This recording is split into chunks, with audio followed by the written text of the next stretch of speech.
Ini kali pertama aku nak naik motor dekat Indonesia. Jom tengok pengalaman aku macam mana, okey?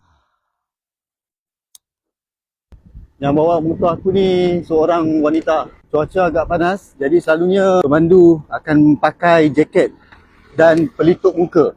Ni nak pergi ke Jalan Tunjungan dalam 20 minit perjalanan. So, selain cepat, angin dia cepat tak lagi. Dan ataupun Indonesia.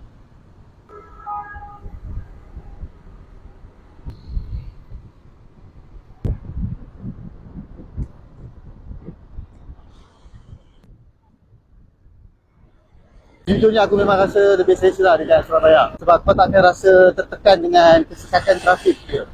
Tu dia, cuba kau tengok berapa banyak motosikal yang ada dekat sana. Negara macam Indonesia ni lebih sesuai bawa motosikal.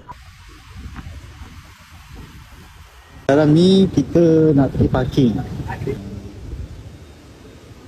Habis rambut aku. Tak boleh pakai gel. Kalau naik motor kena pakai topi keledar.